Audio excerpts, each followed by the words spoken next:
एक राजकुमारी सुर सुंदरी की कथा प्रारंभ की थी।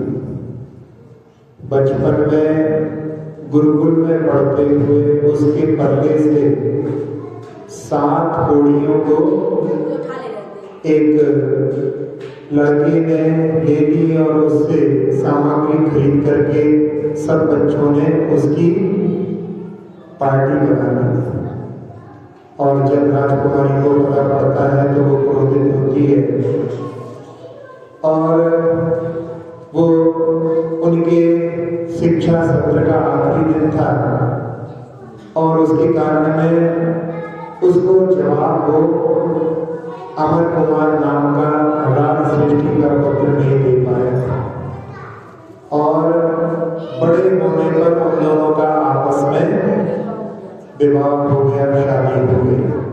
और शादी होने के बाद धन कमाने के लिए वो विदेश जाना चाहता है और उसकी पत्नी भी कहती है कि यदि आप मुझे छोड़ करके चले जाओगे तो फिर कभी मिलन होगा कि नहीं, इसका कोई भरोसा नहीं। तो उस बात पर वो अपने साथ में ले जाने के लिए तैयार हो जाता है और उससे कह देता है कि तुम तैयारियां करो और सारी तैयारियां करके अपने माता पिता से मिलकर के और अपने सास ससुर से मिलकर के दोनों पति पत्नी बहुत सारे सेवकों के साथ में जहाज के ऊपर चढ़ जाते हैं। पहले उनके लिए उनके माता पिता कुछ शिक्षाएं भी देते हैं कि पंच परमेष्टि का हमेशा स्मरण करना, नौकरों से गलती हो जाए तो उनको क्षमा कर देना, किसी अनजाने व्यक्ति पर विश्वास नहीं करना। उधर राजकुमारी के माता पिता भी इसको सीख देते हैं कि पति के गुणों की ओर दृष्टि देना, दोषों पर ध्यान नहीं देना।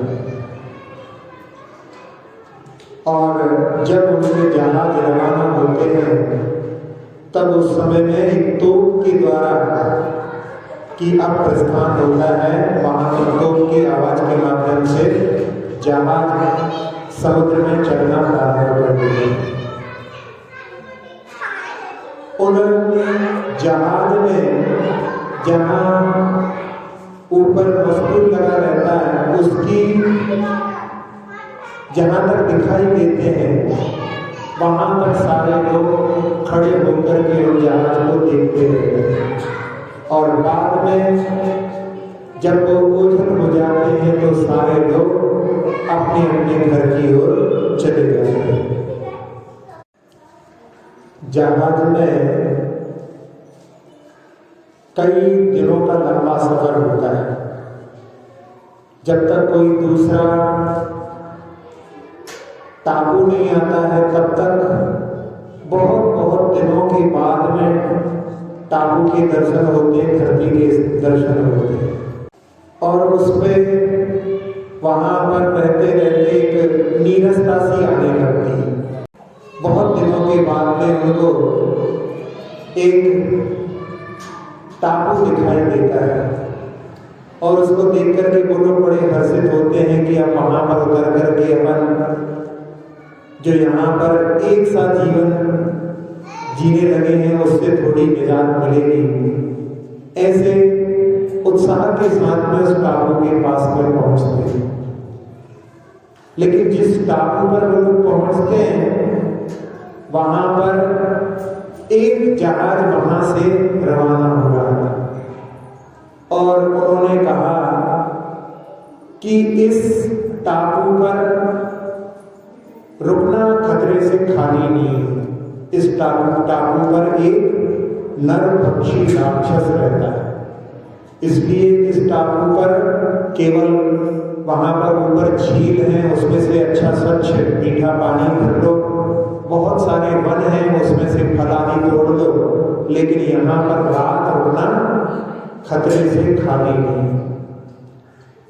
तो वो लोग जो उत्साह के साथ में वहां पर जा रहे थे उनका उत्साह सारा फीका पड़ जाता है और वो सोचते हैं कि ठीक है भैया जल्दी से अपना सारा काम कर लो, तो सेवकों को सारा निर्देश दे करके और अमर कुमार और सुरसुंदरी उस टापू के सुंदर दृश्यों को देखने के लिए वहां पर विचरण करने लगते हैं। घूमते घूमते वहां के जंगलों में बहुत सुंदर सुंदर फूल लगे हुए थे, वनस्पति भी बहुत सुंदर थी, और उसको देखते देखते वो लोग बहुत अंदर निकल जाते हैं। वहां पर एक उद्यान जैसा था और दोनों पति पत्नी चर्चा करते करते अपनी शादी के बारे में कि शादी में कौन कौन आया था, क्या क्या हुआ था, ऐसी पुरानी बातों को याद करते हुए और एक वृक्ष के नीचे जाकर के बैठ जाते हैं। और उस चर्चा के बीच में सुरसुंदरी के लिए नींद आने लगती है, वो वासी भरने लगती है और धीरे धीरे उसकी आंखें बंद हो जाती हैं। जो पेड़ रहता है उसके तने से वो टिक जाती है और उसकी नींद लग जाती है। इधर अमर कुमार जो भी घटना पूर्व की थी उसकी चर्चा कर रहा था, और जब उसकी दृष्टि उसकी ओर जाती है और वो सोचता है कि मैं तो यहाँ पर कितनी अच्छी बात बता रहा हूँ, ये तो यहाँ पर सो गई, और उसको बचपन की वो घटना उस दृश्य को देख करके याद आ जाती है, जब उसके पल्ले से 7 कौड़ियां लेनी थी और इसने मुझे चोर भी कहा था और कहा था कि तुम्हारे माता पिता ने क्या तुमको यही सिखाया है, गुरु के पास में आकर के भी क्या तुमने यही सीखा है। और उस समय में उसके उत्तर को देने में वो समर्थ नहीं हो पाया था, क्योंकि उस समय गुरु जी वहां पर आ गए थे और उसके मन में ऐसे भाव होने लगते हैं कि मैं यहाँ पर उस बात का बदला लेता हूँ। प्रतिशोध की भावना उसके मन में उत्पन्न हो जाती है। प्रतिशोध क्या कहलाता है? बदले की भावना। बदले की भावना बहुत खराब होती है। बदले की भावना से जो काम किया जाता है उसमें दूसरे का हित करने की भावना तो रहती है, लेकिन उसमें अपना भी अहित होने लगता है, क्योंकि किसी का बुरा करने की भावना यदि मन में आती है तो वो गलत भावना का प्रभाव हमारे ऊपर भी अवश्य पड़ता है। जैसे किसी के ऊपर यदि अंगारा फेंको तो क्या होगा? अपने हाथ तो जलेगी ना।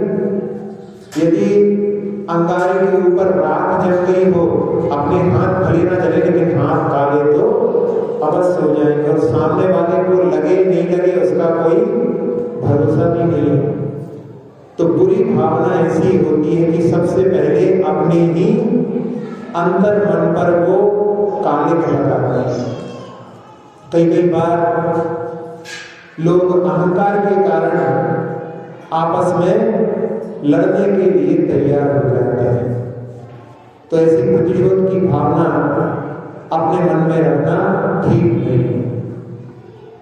और वो उस समय में सोचता है कि इसने उस समय कहा था कि यदि मुझे 7 कौड़ी के बदले में कोई राज भी देता तो मैं राज को नहीं स्वीकार करती, मुझे राज से ज्यादा बढ़कर के 7 कौड़ियां थी।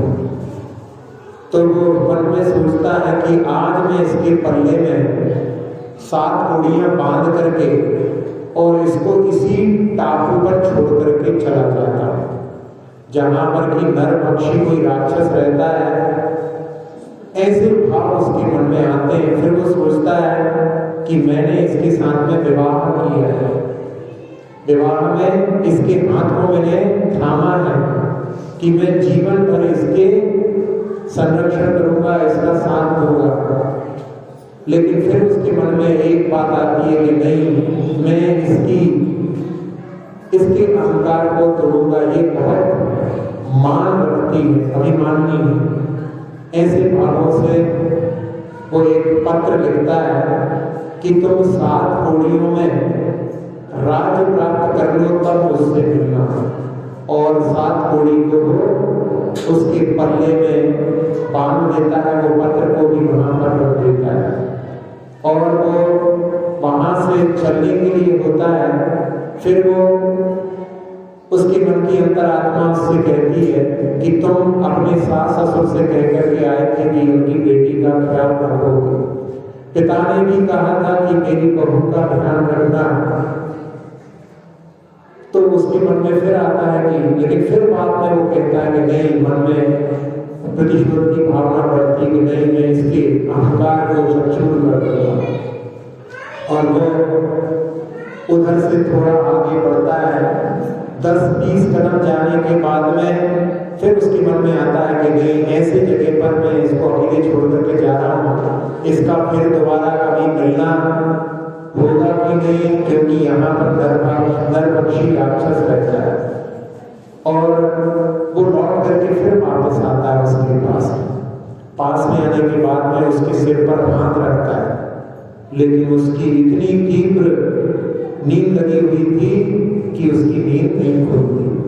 और नींद नहीं खुलती तो वो सोचता है कि बड़े बड़े महापुरुषों पर भी, आदिनाथ भगवान, पार्श्वनाथ भगवान के ऊपर भी उनके कर्मों के माध्यम से बड़े बड़े अवसर हुए हैं। जब वो भी उन कर्मों के जंजाल से नहीं बच सके तो ये किस खेत की मूली है।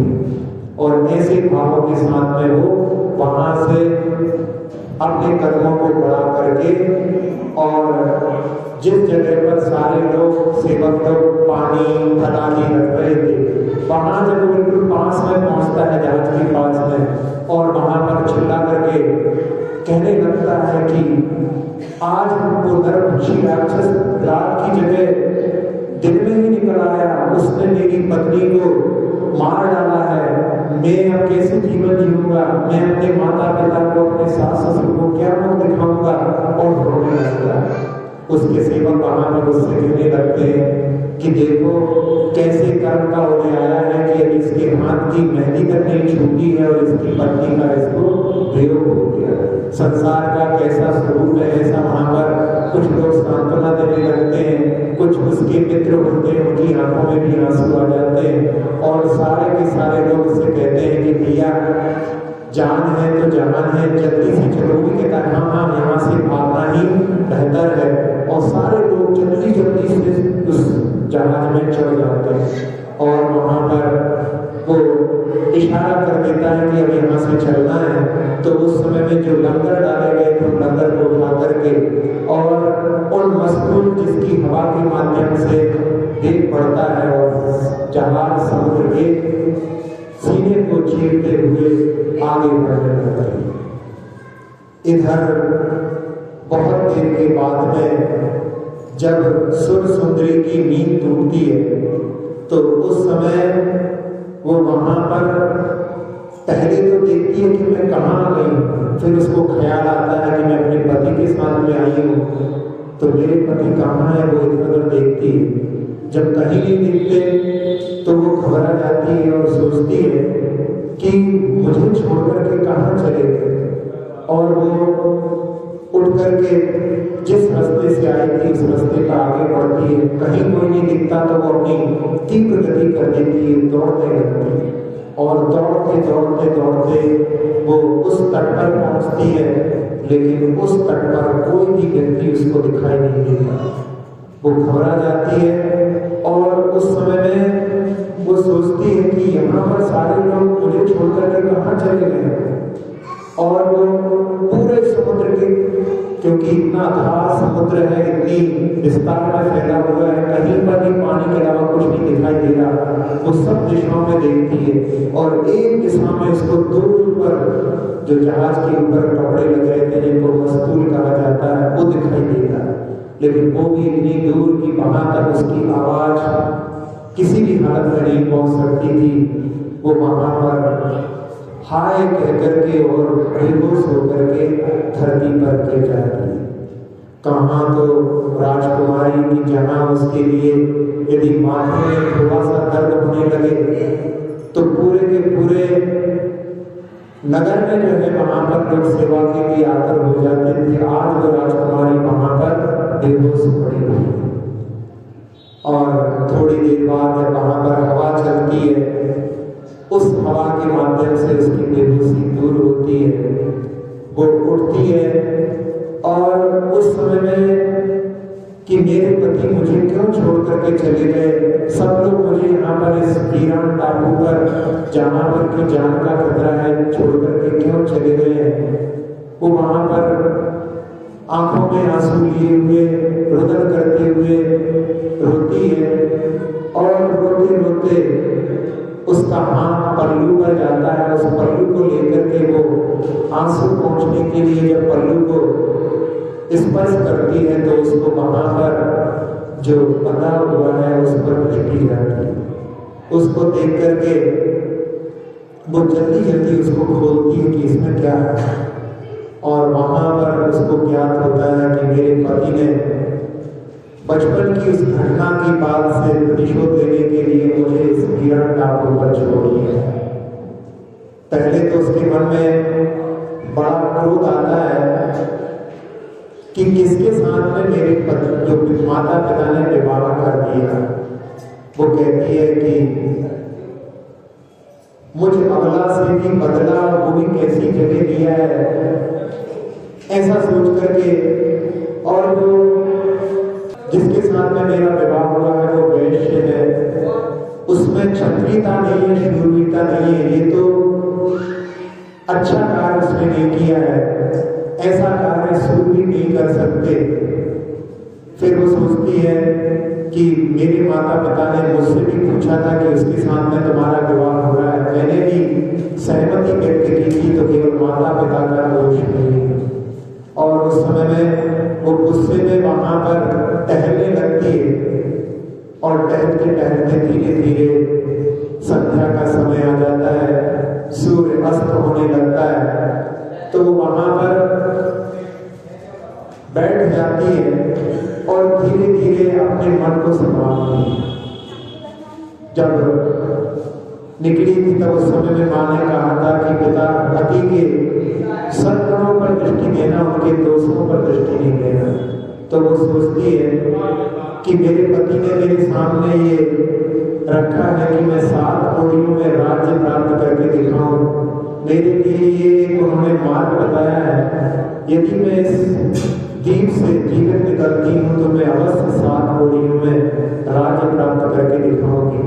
और मैं उनके अहित के बारे में चिंतन नहीं करूंगी, क्योंकि उनके अहित का चिंतन करने से सबसे पहले मेरा अहित होगा। ऐसा सोच करके वो वहां पर बैठ जाती है और बैठ करके सबसे पहले उसको अपनी माँ की बात याद आती है कि महामंत्र में बड़ी शक्ति है। महामंत्र के माध्यम से बड़े बड़े संकट टल जाते हैं और वो चारों दिशाओं में दिग्बंधन करके अपने शरीर को संरक्षण करने के लिए महामंत्र के माध्यम से अपने पूरे शरीर के अंगों को सुरक्षित करके और वो वहां पर बैठ करके धीरे धीरे महामंत्र का श्वासोच्छ्वास पर जाप करती है, जिसमें नमो सिद्धाणाम लेते हुए सांस को लिया जाता है, नमो सिद्धाणाम में सांस को छोड़ा जाता है, नमो अज्ञान में सांस को लिया जाता है, नमो उच्चारण में सांस को छोड़ा जाता है और नमो लोहे में सांस को लेकर सर्व संभव में सांस को छोड़ते हैं। ऐसे धीरे धीरे वो श्वास पर महामंत्र का जाप करती है और उस समय सोचती है कि वो नरभक्षी राक्षस यदि मेरे शरीर को नष्ट भी कर देगा तो मैं महामंत्र का जाप करते करते यदि अपने शरीर का विसर्जन करती हूँ, अपने प्राणों को त्याग करती हूँ तो मुझे सद्गति प्राप्त होगी। महामंत्र का स्मरण करते करते जो भी अपने शरीर का विसर्जन करता है, सबसे पहले जब तक उस नरभक्षी राक्षस का जो उपसर्ग दूर नहीं होता तब तक मैं अन्न जल का त्याग करती हूँ। यदि मैं संकट से निकल सकी तो ही मैं अन्न को ग्रहण करूंगी। और ऐसे ही भावों के साथ में कि महामंत्र का जप करते करते यदि मेरे प्राण का विसर्जन होता है तो मुझे उसमें हर्ष ही होगा, मुझे मेरी उसमें कोई भी हानि नहीं। ऐसे भावों के साथ में वो वहां पर बिल्कुल निर्भय होकर के और महामंत्र के ध्यान में लीन हो गई। जैसे ही अंधेरा गहराने लगा और वहां से उसको एक पत्थर सरकने की आवाज आती। जैसे ही पत्थर सरकता है वो समझ जाती है कि लगता है कि नरभक्षी राक्षस किसी गुफा से निकल करके मेरी ओर बढ़ेगा, क्योंकि उसको मेरी शरीर की गंध आ जाएगी और वो मेरी ओर ही आएगा। लेकिन मैंने तो शरीर का यदि संरक्षण होगा तो आगे मैं जल ग्रहण अन्न ग्रहण करूंगी। मैंने शरीर का त्याग कर रखा है, मुझे कोई भय नहीं है। और पुनः अपने मन को संभालते हुए वो वहां पर आंखें बंद करके निर्भय होकर के जाप जपती रहती है। और वो नरभक्षी वहां से निकल करके आता है और उसके पैरों की आवाज सुन करके उसकी कानों में आवाज जब पड़ती है तो उसके नेत्र धीरे धीरे खुलते हैं और उसके रूप को देख करके कि जिसके शरीर पर बाल पूरे भरे हुए हैं, भयानक उसकी मुद्रा है। थोड़ा सा भय मन में उत्पन्न होता है, लेकिन बार बार वो अपने आप को संभालती है और बिल्कुल निर्भय होकर के बैठी रहती है। महामंत्र का ऐसा प्रभाव होता है कि जब वो उसके नजदीक आता है, पहले तो उसके मन में कि मैं जिस शिकार की तलाश में बहुत दिनों से बेचैन था, आज मुझे उपलब्ध हो रहा है, ऐसे भावों से वो आगे बढ़ा था। लेकिन जब उसके आभा मंडल में वो पहुंचता है तो उसके आभा मंडल का ऐसा प्रभाव होता है कि उसके मन में करुणा के भाव उत्पन्न होने लगते हैं। जहाँ भगवान की आभा का, ऋषियों की आभा का प्रभाव कि जो चाहते पैर भी अपने पैर को छोड़ देते हैं, उस महामंत्र का उस जो नारी थी उसके भावों के माध्यम से ऐसा प्रभाव पड़ा कि उस नरभक्षी राक्षस के मन में भी परिवर्तन आ गया। वो बिल्कुल नजदीक आ गया और उसको देखते हुए वो अपनी आवाज को मधुर बना करके, क्योंकि जो व्यक्ति क्रूर होता है उसकी आवाज क्रूर होती है और क्रूर आवाज को सुनकर के व्यक्ति भयभीत हो सकता है, तो वो वहां पर अपनी आवाज को मधुर बना करके बड़े धीरे से कहता है कि हे बेटी, तुम इस वीरान जंगल पर कहां से आ गए। जैसे ही वो इन शब्दों को सुनती है, उसको जो रहा सहा थोड़ा बहुत भय था वो दूर हो जाता है। वो अपने नेत्रों को पूरी तरह से खोल देती है और उसके चेहरे को देखती है कि जिसमें क्रूरता के भाव जो है दूर हो चुके हैं और उसमें करुणा के भाव उसकी आंखों में उसके लिए दिखाई दे रहे हैं। पुनः वो जब आंखों से आंखों का मिलना होता है, पुनः पूछता है कि बेटी घबराओ नहीं। ये बेटी शब्द के माध्यम से ही उसका सारा भय दूर हो जाता है। जब अंजना अपनी सखी के साथ में, बसंतमाला के साथ में, जब जंगलों में भटकते हुए गुफा में पहुंचती है और वहां पर एक मुनिराज उसको दिखाई देते हैं और मुनिराज के दर्शन करके दोनों बड़ी हर्षित होती हैं। महाराज का ध्यान टूटता है, वो अपने नेत्र खोलते हैं, उनको नमोस्तु करके उनका रत्नत्रय और स्वास्थ्य की कुशलता पूछ करके बसंतमाला पूछती है कि इनके घर में ऐसा कौन सा जीव आया है जिसके कारण में इनके ऊपर ऐसा संकट आया है। उस समय में मुनिराज भी वहां पर बेटी कहकर के उनके लिए संबोधन करते हैं और वो बड़ी हर्षित हो जाती है कि हमारे लिए कोई छत्र छाया प्राप्त हो गई है। ऐसे ही यहाँ पर सुरसुंदरी उस आवाज को सुनकर के और पूरी घटना जो कुछ घटी थी वो सब उसके सामने सुना देती। उसको सुनकर के वो नरभक्षी राक्षस भी प्रवृत्त हो जाता है, उसकी आंखों में भी आंसू आ जाते हैं और वो कहता है कि तुम यहाँ पर सुरक्षित हो, सुरक्षित रहो। तुम यहाँ अपना जीवन वृक्ष के फलों के माध्यम से, जल के माध्यम से अपना जीवन यहाँ पर व्यतीत कर सकती हो, लेकिन इस वीरान टापू पर बहुत कम लोग आते हैं, तो यहाँ पर रहना बहुत मुश्किल होता है। लेकिन मेरी तरफ से तुम्हें मैं आवेदन प्रदान करता हूँ, तो तुम्हारे लिए मेरे द्वारा कोई भी क्षति नहीं होगी। और वो वहाँ से लौट जाता है। अब सुरसुंदरी वहाँ पर कई महीनों तक रही। इस बीच में कोई भी वहाँ पर जहाज नहीं है। बस वो फलों का भक्षण करके, पानी पी करके अपना बाकी समय धर्म ध्यान के माध्यम से व्यतीत कर रही थी।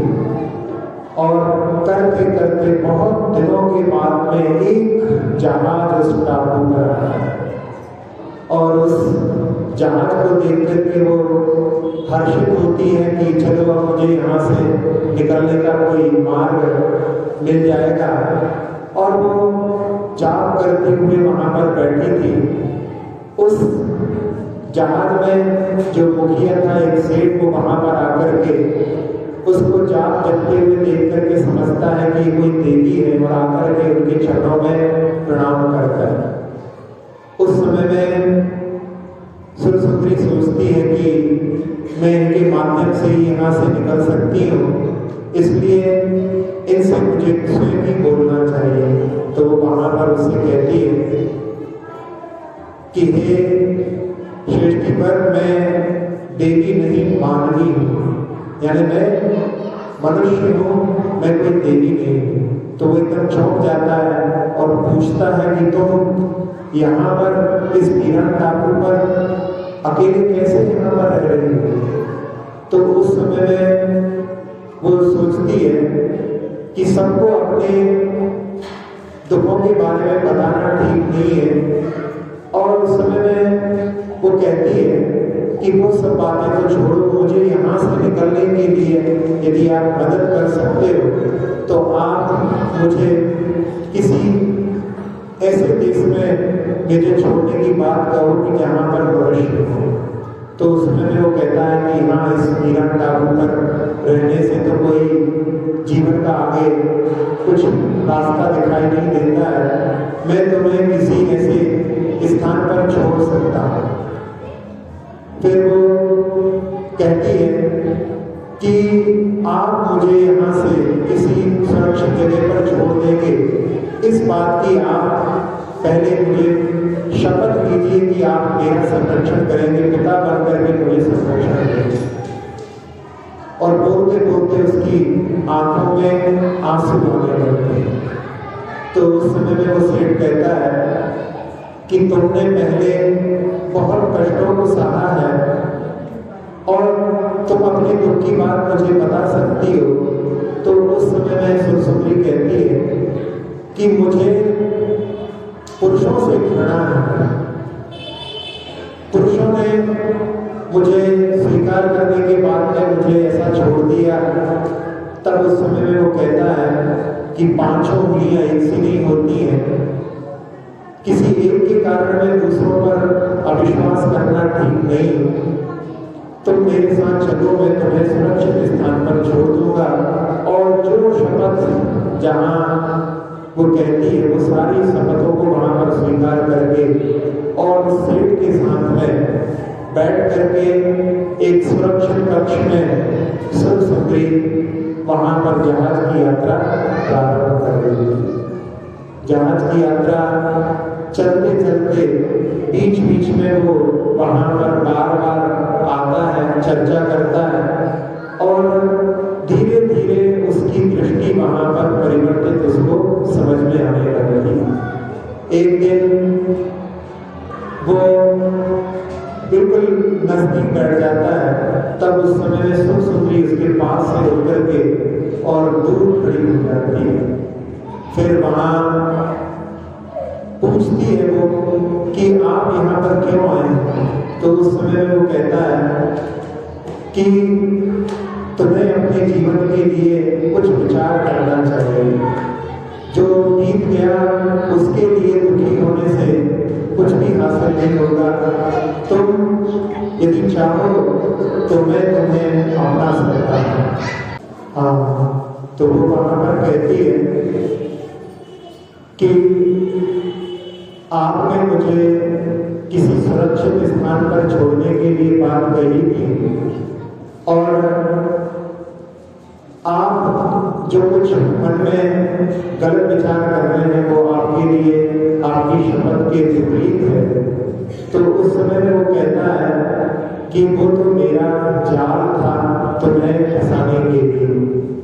और उस समय में सुरसुंदरी उससे कहती है कि आप अपनी शपथ भले भूल जाएं लेकिन मैं अपने शील के पद को नहीं भूल सकती।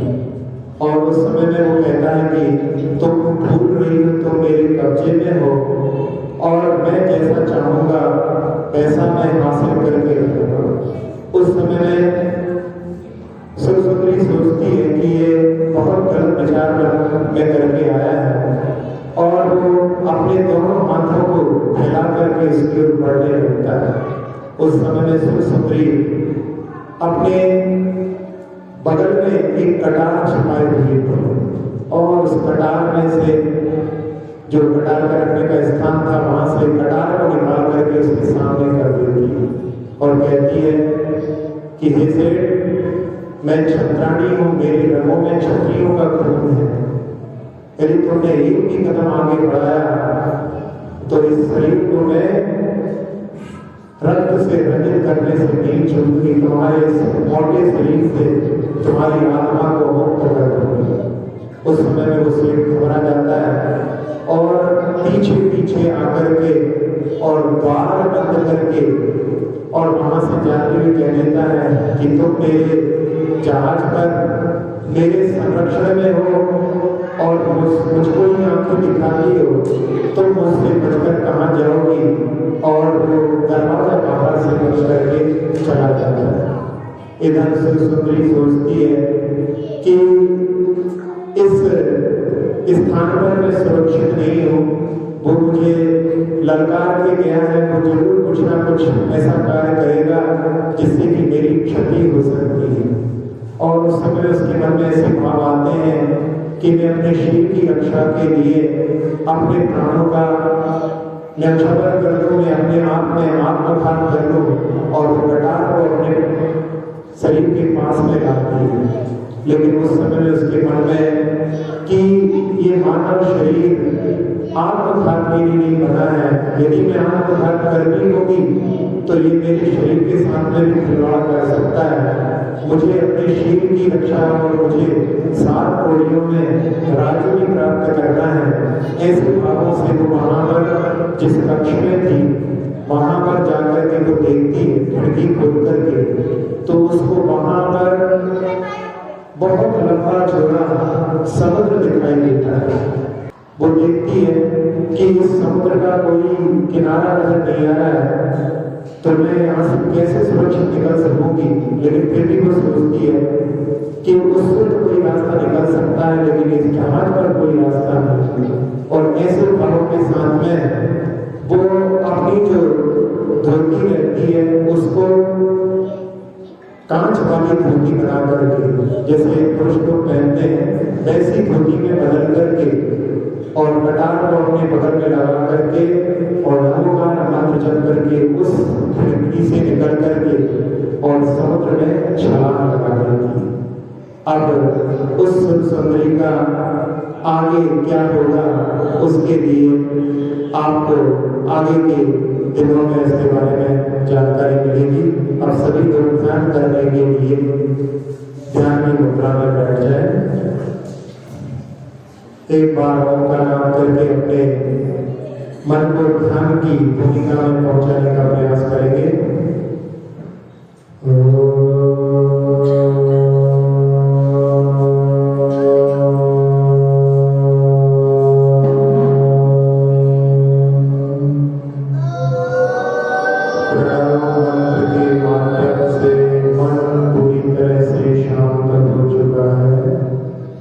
अपने मन रूपी पंछी को उड़ान देते हुए पहुंचते हैं उज्जैन गिरी गिरनार के 5वीं टॉप पर। जहां पर नेमिनाथ भगवान ने निर्वाण को प्राप्त किया है, उस 5वीं टॉप पर आचार्य धनसेन स्वामी ने पुष्पदत्त और भूतबली 2 मुनिराजों के लिए मंत्र सिद्ध करने के लिए दिए थे। दोनों मुनिराज उस 5वीं टॉप पर ध्यान आराधना करके मंत्रों की सिद्धि करते हैं और वहां पर दोनों के लिए तो देवियां दिखाई देती हैं, कहती हैं कि हे स्वामी बताइए आपकी क्या आज्ञा है। उनको देख करके एक देवी की एक आंख नहीं थी, एकाक्षी थी और दूसरी देवी के बड़े बड़े दांत बाहर निकल रहे थे। जो देवियां होते हैं वो सर्वांग सुंदर होते हैं, उनके ऐसे रूप को देख करके दोनों मुनिराज सोचते हैं कि इन मंत्रों में जरूर कुछ त्रुटि है। एक मंत्र में एक अक्षर ज्यादा था और दूसरे मंत्र में एक अक्षर कम था। उनको सुधार करके पुनः आराधना करते हैं और पुनः उनके लिए दोनों देवियां सर्वांग सुंदर दिखाई देती हैं। पुनः उनकी आज्ञा की अनुमति को कहती हैं कि ये तो हमने गुरु की आज्ञा से यहाँ पर कार्य किया है और हमें आपसे कोई प्रयोजन नहीं।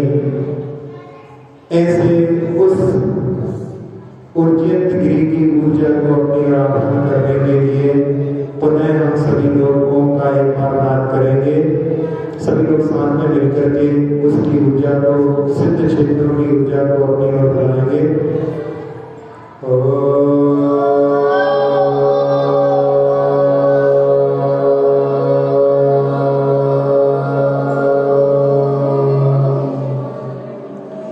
सारे निर्वाण क्षेत्रों की ऊर्जा बरस रही है। मन के सारे विकार दूर हो चुके हैं। नेत्र, नासिका, मुख, कर्ण, कंठ, फेफड़े, हृदय, छोटी आंख, बड़ी आंख, किडनी, लीवर आदि सभी अंतरंग अवयवों को स्वस्थ करते हुए पीठ, कमर, कंधे, हाथ, जंघाएं, घुटने, पिंडलियां, टखने, एड़ियां, तलवे, अंगूठे से सभी उंगलियों को अपने आगोश में लेकर के पूरे शरीर को, पूरे शरीर की त्वचा को, एक एक प्रदेश को निर्विकार, निरामय, निरोगी बना चुकी है।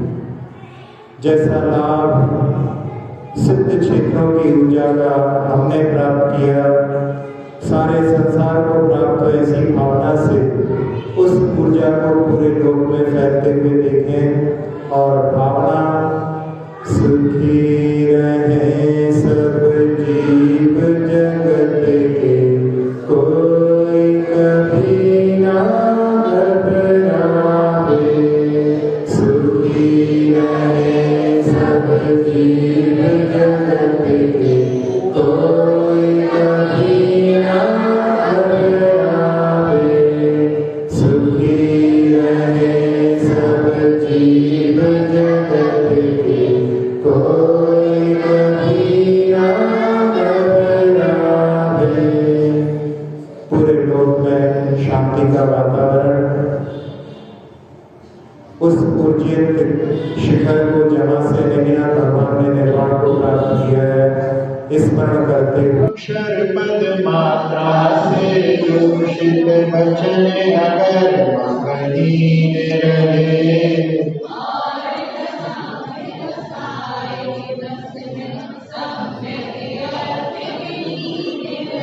जिन वाणी माता मेरी उन सब त्रुटियों को क्षमा करे।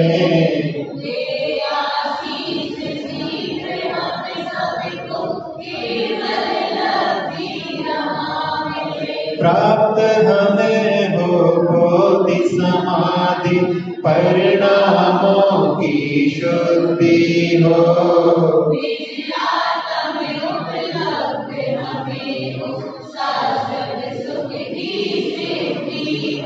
चिंतित वस्तु दात्री माता चिंतामणि उपमा भाती।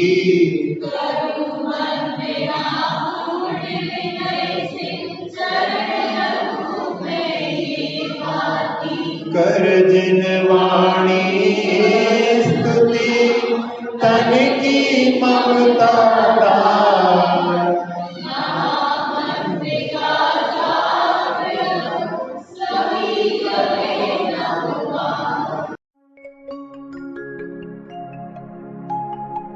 Mm-hmm.